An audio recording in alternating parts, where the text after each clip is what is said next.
Again, I want to thank Simpson College and Professor Stefan for inviting me and Mr. Stewart here this evening, and also to the audience for engaging with us in the dialogue, civil and respectful dialogue. You know, at every level and every step of our work, our team at One Iowa, it's been our goal to engage in this civil and respectful dialogue.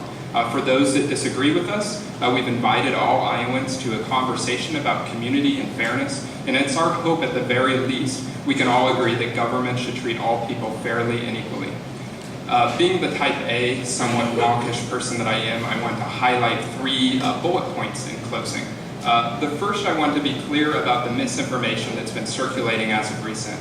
Civil marriage equality, again, it does not change religious marriage or how each religion defines that.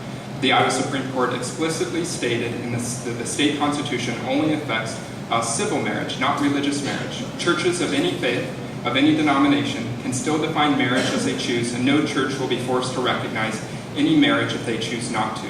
This ruling only affects the right of civil marriage for all Iowans.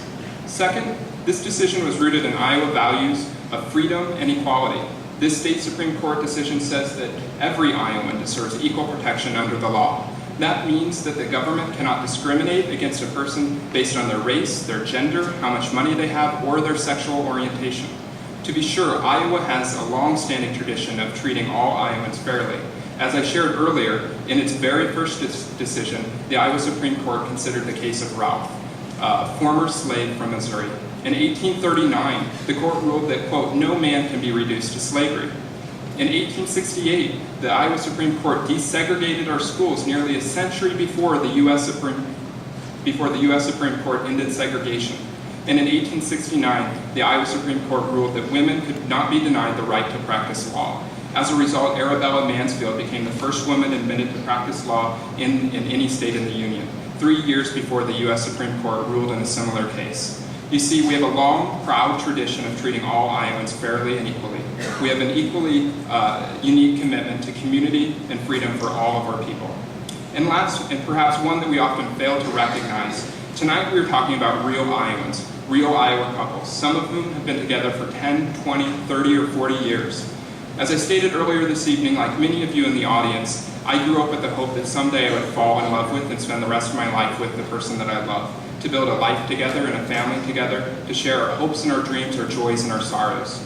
Today, for couples like Jen and Dawn and Cindy and Gayla, that is now possible.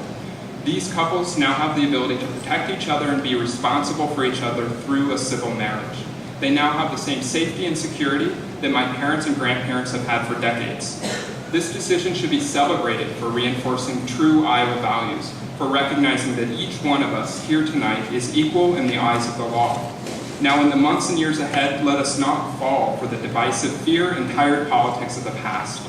This isn't a Democratic or Republican issue. This isn't a religious or secular issue. This is an issue of basic fairness and respect for our friends and our neighbors.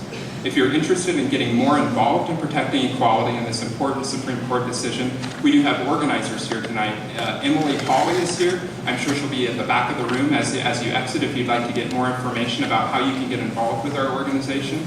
I just want to thank you again for having me this evening, and I look forward to continued discussions. Thank you.